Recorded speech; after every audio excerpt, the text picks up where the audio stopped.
नमस्कार दोस्तों, जुपिटर हमारे सौरमंडल का सबसे बड़ा और सबसे पुराना ग्रह है, जो अपने आकार और संरचना से सभी देशों के वैज्ञानिकों का ध्यान अपनी ओर बनाए रखता है। क्या दोस्तों, आपने कभी सोचा है कि आखिर जुपिटर के अंदर क्या होगा, या इसके चंद्रमाओं पर जीवन पनप रहा होगा या नहीं?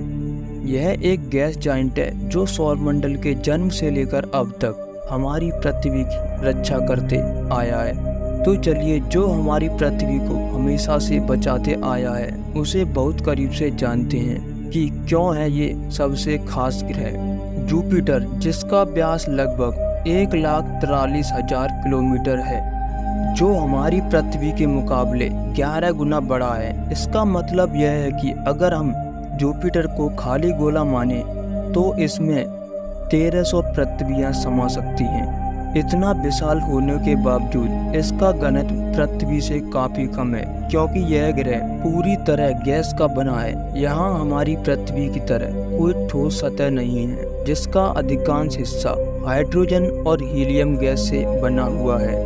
जुपिटर के अंदरूनी भाग को माना जाता है कि शायद इसका कोर ठोस हो सकता है, लेकिन इसकी संरचना पूरी तरह से स्पष्ट नहीं है। जुपिटर का वायुमंडल बहुत जटिल और सक्रिय है। इसमें भयानक तूफान कभी बंद ही नहीं होते हैं, जिनमें सबसे प्रसिद्ध है ग्रेट रेड स्पॉट, जिसे जुपिटर का लाल धब्बा भी कहा जाता है। यह तूफान हमारी पृथ्वी से भी बड़ा है और लगभग 350 वर्षों से लगातार घूम रहा है। इस तूफान की रफ्तार 430 किलोमीटर से 680 किलोमीटर प्रति घंटा तक होती रहती है। इसकी सतह पर हमें बादलों की घुमावदार पट्टियां देखने को मिलती हैं, जो इसके गतिशील वायुमंडल का हिस्सा है।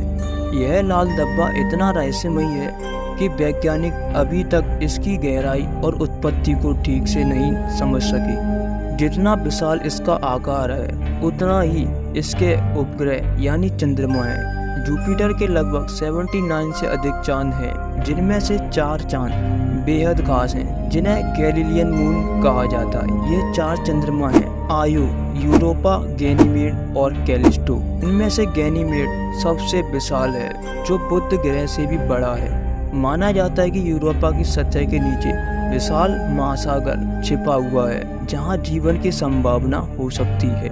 और आयो चंद्रमा अपनी ज्वालामुखी गतिविधियों के लिए जाना जाता है। जितना बड़ा आकार जुपिटर का है, उतना ही शक्तिशाली इसका चुंबकीय क्षेत्र है, जो पृथ्वी के चुंबकीय क्षेत्र से लगभग 20,000 गुना ज़्यादा मजबूत है, जो कई लाख किलोमीटर के दायरे में फैला हुआ है।